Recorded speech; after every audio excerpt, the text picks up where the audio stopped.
Aí entra também na nossa tese de por que fortalecer o voto nulo, branco e abstenção. Pra quem quer que entre no poder, seja o Lula, seja o Bolsonaro, esteja mais enfraquecido, pra que ele não consiga impor sua agenda em relação ao Congresso Nacional. O que você tá olhando com essa cara? Tá bom. Tipo, Não. não faz muito sentido isso, né? Claro que faz não sentido. Faz sentido No nenhum. primeiro ano de governo, em regra, todos os presidentes da República tiveram poderes quase que imperiais. Mas, cara, você acha mesmo que o Lula ganhando... Não importa quantos votos nulo tenha, você acha que ele vai ter menos poder por causa disso? Vai. Eu duvido Vai. muito. O Congresso sente cheiro de sangue, cara. Isso aí, você não tenha dúvida disso. Como escuto de vários colegas, o mais bobo é deputado federal. Então você não tem a menor dúvida de que o sujeito entrar. E isso vai acontecer pela primeira vez na história. Eu acredito nisso, pela minha análise O quê? do que aconteceu, vai do acontecer? que aconteceu nos últimos anos. Pela Pela primeira vez, nulo, branco e abstenção vai ter mais voto do que o presidente eleito. Bom, eu gosto muito da ideia do nulo. Eu vou votar nulo, entendeu? Mas ao mesmo Você nem vai votar. É verdade, eu vou ficar em casa. Você vai ficar Eu- jogando Não, Vota, tem que hein? votar. Não, Kim Kataguiri. Ele não vai votar em mim, ele é vagabundo. eu não vou votar em ninguém. Eu não Ele não vai votar em ninguém. assim? Bernardo, não, isso aí eu já desisti desse cara. Eu já Vai e vota nulo, mas manifesta a sua opinião. Não, mas eu manifesto a minha opinião. Não, mas ficando em casa não é manifestar, é só preguiça. Não, Ir lá digitar e... Eu saí de casa... Não, mas ele quer manifestar a Eu opinião dele de fui maneira lá- preguiçosa. pô, eu Beraldo. sou preguiçoso pra ele caralho. vai Aqui, ó, ficar aqui eu aí, já tô manifestando a minha opinião. Eu não é, preciso ir apertar um botão e validar um sistema idiota, entendeu? É mó legal, é como se fosse um joguinho. É foda, cara. Mas e aí? Vocês acham que o Lula ganha, o Bolsonaro ganha? O que vocês estão Cara, eu acho que o achando? Lula tem mais chances de vencer, mas vai ser muito mais difícil do que as pessoas estão pintando. As pessoas, eu digo, imprensa, Sim, etc. claro. Né? Estão pintando que ele vai ganhar em primeiro turno. Porque, não, eu acho que não tem a menor chance do Lula ganhar no primeiro Eu também turno. acho. Né? Primeiro porque, assim... Nenhum dos dois tem a menor chance de ganhar em Não, primeiro turno. nenhum dos dois tem a menor chance de ganhar no primeiro turno. Mesmo porque, assim, vamos lembrar, o Lula, no ápice de popularidade dele, quando ele era, tipo, 92% de popularidade, ele não ganhou no primeiro turno. Sim.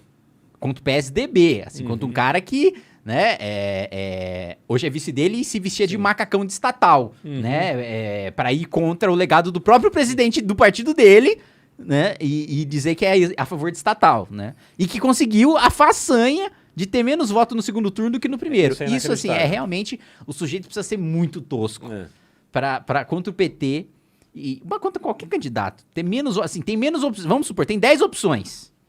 Aí, beleza. Quando tinha 10 opções, você teve X votos. Aí, quando tinha 2, você teve X menos 1. Falou, porra. Sim, ele deve ter ido muito mal na campanha, né? Muito mal. Exatamente. Campanha Porque é curta. o discurso bunda mole do PSDB, né? O primeiro ato dele, se não me engano, no segundo turno, foi ele abraçar o garotinho. Que era um cara super enrolado. E foi só se queimando. Entendi. Então, eu acho que ninguém ganha no primeiro turno. E eu acho que vai ser, assim, eu acho que a tendência... Porque a pauta da eleição 2018 é combate à corrupção, coisa antissistema e etc. Né? A posição do Lava Jato, após a queda da Dilma, etc. E o Bolsonaro conseguiu fazer isso cair no colo dele. Né? Agora é miséria, fome e desigualdade social. E quem tem mais habilidade por ser mais malandro e por ter um discurso histórico mais ligado a isso E ter todo o apoio do sistema. é o Lula. Sim. Né? E então acho que tende a ser ele. Mas eu não descarto a possibilidade do Bolsonaro vencer. E não acho que o Lula vai ter uma eleição fácil. Principalmente porque segundo turno é outra eleição, né? E o pau vai comer. Vocês não acham que se o Lula ganhar vai ser pior que se o Bolsonaro ganhar? Eu fico com essa impressão. Cara, eu acho que você e eu não podemos ter essa impressão. Particularmente. Por que exatamente? Porque Vítimas o do Bolsonaro. cara que tentou prender a gente Foi o Bolsonaro? foi o cara dele, Quem que tentou o prender? Aras. Ele só fez uma denúncia, né? Ele só aceitou a denúncia. Só? Não, porra, Monark. Mas o cara Aras vai tá no Lula também. o cara abriu o inquérito. O cara foi até... Não, vamos lá. Eu contratei, vamos lá. Tem um monte de deputado que vai lá e pega BMW com dinheiro público. Sei lá, mais de 200, 300 deputados tiveram gasto congelado em gasolina porque tava pegando nota fria. Tava indo lá no posto, gastando 15 pau de gasolina e, na Embolsando verdade, era lavar 14, dinheiro. Embolsando 14, tava lavando Picaretagem. dinheiro. Beleza. Aí, quem que o Aras manda investigar? Eu. Por quê? Eu contratei a FIP, né? Porra, uma empresa que é do meu irmão na esquina, né? É uma empresa qualquer, né? Que só, sei lá, só define o preço de carro no Brasil inteiro. Aham. Pra fazer um estudo sobre quanto geraria de emprego, investimentos e licenciamento ambiental, que eu tava relatando. Ah, eu lembro disso aí. Então o maluco fez uma investigação só pra perseguir um adversário político. Mais uma pergunta. Quem que você acha que é o mestre do Aras? É o Bolsonaro? É o Bolsonaro, porque, primeiro, ele fez a Por que escolha... o Lula falou que ia colocar o Aras também? Não, porque agora viu o serviço que prestou pro petismo, né? Não, e outra coisa, o Aras... Eu acho que a gente fica achando que o Bolsonaro tem algum poder, ele não tem poder Imagina, nenhum, ele tem o poder de indicar os ministros supremos do STJ.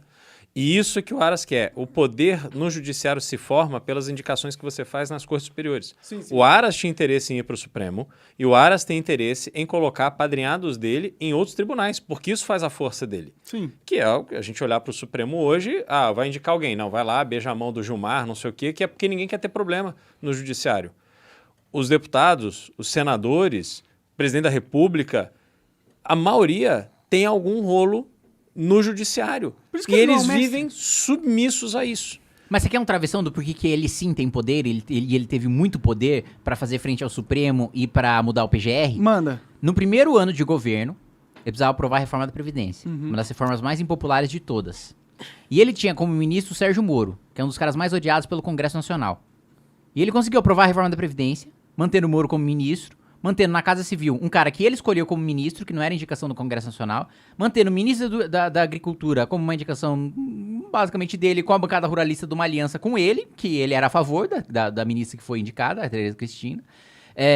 Ele conseguiu o secretário de governo ser um cara dele, ele conseguiu o ministro da Educação ser um cara dele, ele conseguiu o ministro da Saúde ser um cara dele. Então, tipo, ele conseguiu, no primeiro ano de mandato, quando ele indicou o Aras, né, quando ele podia ter sancionado um projeto que a gente aprovou, que limitava o poder de ministro do Supremo, que foi justamente a época que explodiu a rachadinha do Flávio Bolsonaro, né, do COAF, que foi quando o Bolsonaro precisou do Toffoli para suspender todas as investigações envolvendo o COAF no Brasil inteiro, de lavagem de dinheiro, de tráfico de armas, etc., só para beneficiar o Flávio Bolsonaro. Aí foi nesse momento que ele vetou o projeto que obrigava o ministro Supremo, quando ele dá uma liminar sozinho, a os seus colegas analisarem aquela liminar. Porque hoje você tem 11 Supremos. É uma decisão monocrática absurda. Você tem 11 Supremos, você não tem um, né? Na verdade, você só tem um só. Não, você tem... mais uma vez você achando lá tem um grande acordo. Os negros lá, mano, se mata. É igual antes. Não parece que tá se matando, não. Parece que você que pensa. Os caras tiraram o Lula da cadeia, mano. Mas foi rachado. E com o ministro que o Bolsonaro indicou. Porque o voto que mantinha o Lula preso, inelegível, era o voto do Marco Aurélio. Quando o Marco Aurélio saiu, o Bolsonaro botou o Cássio, aí o Cássio foi lá e soltou o Lula. E por que você acha que a porra do Cássio soltou o Lula? Que interessa pro Bolsonaro. Mas... interessa pro Bolsonaro, fato. Não tanto agora, parece que ele vai perder, mas... Mas na época parecia interessante. Sim. Mas ele não acha que tem um jogo maior que ali? Eu acho que tem. Não, eu acho que o jogo que o Bolsonaro joga, ele já é um jogador, ele já tá nessa mesa. Sim, ele tá na mesa. É presidente da República. Mas ele não tá na mesa como uma criança sentada numa cadeira de bebê. Ele tá na mesa. Com a caneta mais poderosa, é a dele. Mas é que, tipo, ele, como presidente, foi fraco pra caralho. Porque ele mesmo escolheu delegar articulação política e não foi ele que fez. Como a Dilma, fez exatamente a mesma coisa. Ele mesmo não gosta, isso eu escuto de gente aliado dele, de vice-líder do governo dele, falando pra mim. Ele mesmo escolheu, gente, eu não quero ter encheção de saco de ter que ficar falando com deputados, de ter que ficar falando com líder partidário. Toma o orçamento que vocês quiserem, isso palavra do Bolsonaro, toma o orçamento que vocês quiserem, pra vocês não me encherem o saco. Porque ele não gostava de fazer a principal parte. Eu não vou falar, foda-se, aqui eu gosto também, viu? Porque eu também... Não deve ser algo muito legal mesmo. Eu sou meio igual você, assim, meio antissocial. Então eu não sou, né, o cara que, que legal, aqui tomar uma cerveja aqui com um ministro e tal. Sei lá, com um cara que nem fala de anime, sabe?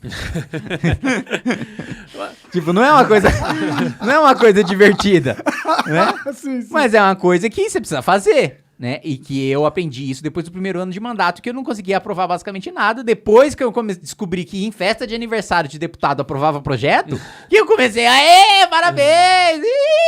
Entendeu? Nossa, cara, você descreveu um porquê que eu nunca queria ser político, cara. Entendeu? Você comparar com o Temer, cara, o Temer gastou 5 vezes menos que o Bolsonaro e aprovou teto, ensino médio, trabalhista, que é tipo coisa... mano, imagina, reforma trabalhista, o pau que foi pra aprovar a reforma trabalhista com o fim do imposto sindical. Cara, o lobby mais poderoso de Brasília era a CUT, era a central sindical. E o maluco conseguiu passar. E 2 denúncias. Temer, o melhor presidente do E Brasil. 2 denúncias. Mas ele pôs o Alexandre de Moraes lá, então ele meio que... se livrou da cadeia 2 vezes. E gastou 5 vezes menos, cara. Por quê? Porque ele ia em festa de aniversário, não de deputado, ele ia na filha do deputado. Ali ia em todas as festas. O cachorro do deputado fez uma Ele festa. conversava 1 a 1. Ele é um cara habilidoso por isso. E o Bolsonaro simplesmente, não é que ele, foi sequestrado, ele abriu mão de poder. Ah, e você precisa lembrar o Fala seguinte. positivamente pro Bolsonaro, de certa forma. Não, mas você precisa lembrar o seguinte: quando ele foi eleito. Mas ele não abriu mão. mão de poder em prol do bem, ele abriu prol de si mesmo, pra não ter encheção de saco. Sim, mas eu gosto muito mais do cara que não quer ter encheção de saco e abrir mão do poder do que o cara que foda-se encheção de saco, o que eu quero é poder. Não, mas então não não é se que ele candidata poder, a aí você presidente. tá fazendo uma falsa dicotomia, né? Que só tem um ou outro. Porque ele foi eleito pelo PSL junto com 52 deputados. Então, a bancada do partido dele, e a esmagadora maioria só foi eleita por causa dele, eram de 52 deputados. Depois ele tinha os partidos dos ministros que ele tinha indicado, que naturalmente já tem uma simpatia pelo governo. A primeira coisa que ele fez foi sair do partido. Ele deixou aqueles deputados lá. Por que e ele saiu do partido? Uma decisão... Aí ele foi para criar um partido novo. Não conseguiu.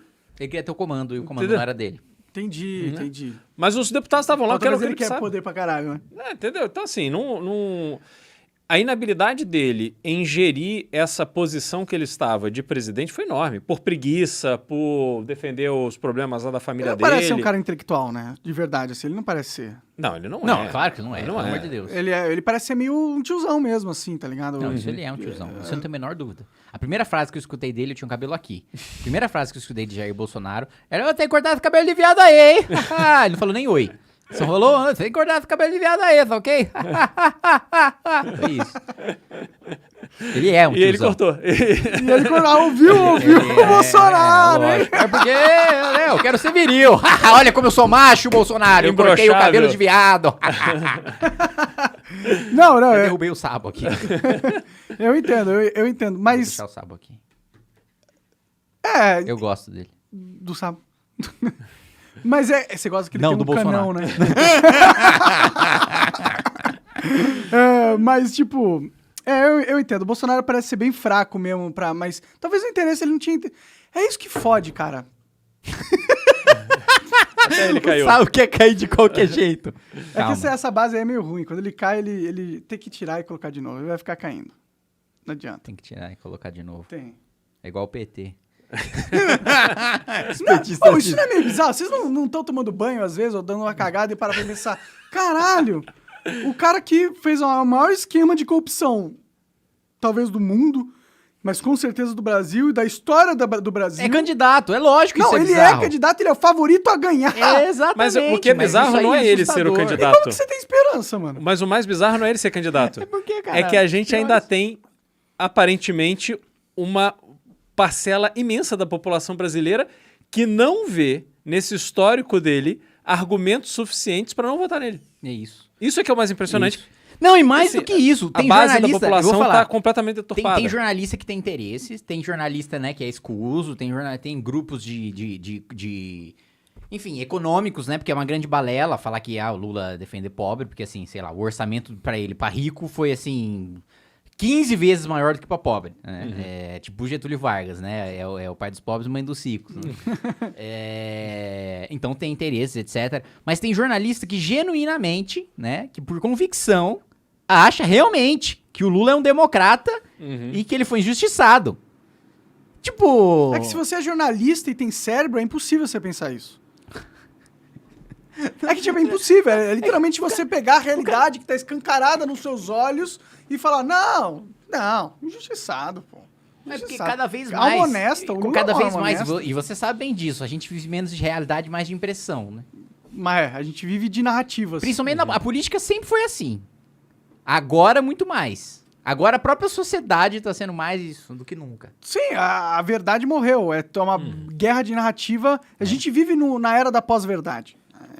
Essa é a realidade. As pessoas estão subjetivando tudo e a gente não sabe mais o que é o que mais, porque a mídia não faz o bom trabalho a mídia que mainstream, que deveria ser o bastião da verdade de uma maneira objetiva, deveria trazer Tipo, eu vi no Zap, mas eu vou ver no jornal se é verdade, né? Tipo isso. São os caras que vai lá pesquisar e quando eles vão criar a notícia, eles fazem questão de explicar tudo pro cidadão entender exatamente o que tá acontecendo. Eles não fazem esse trabalho. Eles fazem o contrário. Eles nem pesquisam direito, eles pegam qualquer coisinha e pensam, tá, qual que é o título que eu preciso colocar aqui pra ter clique? E, pô, o que o meu partido, o que o meu grupo político tá apoiando agora? Tá apoiando o Lula? Tá bom, como que eu posso dar o spin aqui no corpo da matéria ou do título pra ser mais favorável? Eles são contra o Bolsonaro? Como que eu posso demonizar? Eles não gostam do Kim? O que eu posso fazer pra fuder o Kim pra caralho? Então, a mídia, ela é o maior agente de desinformação e fake news que existe. É a mídia. E não é irônico que eles apoiam as leis contra fake news? Sim, sim. Aconteceu nesse final de semana. Porque é exatamente esses veículos de imprensa que vão ser utilizados como referência pra aquilo que é o que não é fake news, né? Então isso é aumento do poder deles, né? Não é uma coisa, não é irônico. É plano. Sim, só que eles são burros porque eles não percebem que você Que isso pode se voltar contra eles, claro. E já Porque tá se voltando. Porque quem quer estar no governo vai, óbvio, sempre nomear quem interessa pro governo pra censurar. Porque é igual o Lula falando, vocês não tinham direito aqui no Jornal Nacional de falar as mentiras que eles falavam contra mim. Fala, e aí? Vai fazer o quê contra as mentiras que eram faladas contra ele, né? Se eles falarem, não é mentira. Então eu ganhei, vocês querem bilhões, agora eu sei que você tá falindo, Globo. Você quer bilhões do Estado? Então começa a falar bem de mim, ô caralho, senão, ó... Mas vai calma, falir? acho que a gente precisa bater na Globo do jeito certo. Qual que é o jeito certo? Não, porque nisso aí, tipo, a Globo tá falindo. Tá. Não, que Globo tá falindo, Ela Monark? tá, cara. Pelo amor de Deus, a Globo tá falindo. Isso aí é uma das maiores fake news que tem, Globo tá falindo. A Globo tá falindo porque ela tá perdendo mercado. Porque Globo tá ganhando mercado em vários locais diferentes, quais? cara.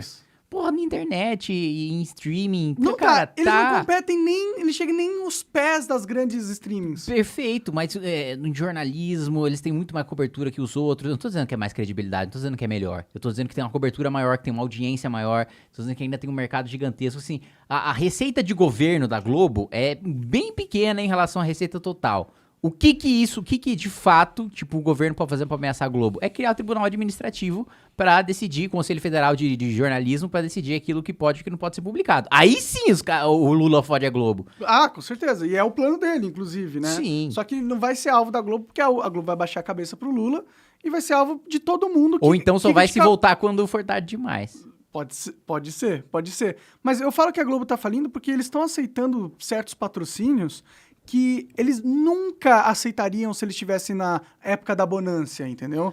Sim, tipo assim, eles não são mais um monopólio da verdade como eles eram antigamente. E nem do dinheiro, eles estão perdendo muito dinheiro, pô. Eles estão demitindo um monte de gente, estão aceitando patrocínio de empresa shady. Tá acontecendo, cara. Empresa shady. Shady, tá vendo? Tem uns em inglês. Mano, não dá pra ignorar que a Globo passa mal. Se falar que ela passa falindo, bem... Não. Mudou. Não é mais aquela toda poderosa que tinha uma mega estrutura. Mas não tá pra sumir. Não tá pra sumir. Eles têm muita gordura pra gastar. Sim. Mas a tendência é de sumir. Não é... não é sumir? Não, sumir não vai sumir. Nem eu sumir, né? Você acaba de assistir um corte do Monark Talks, agradeço demais, mas se você quiser ver o vídeo na íntegra e acompanhar ao vivo todas as transmissões, você tem que ir lá no rumble.com/monark para não perder nada. Segue a gente lá.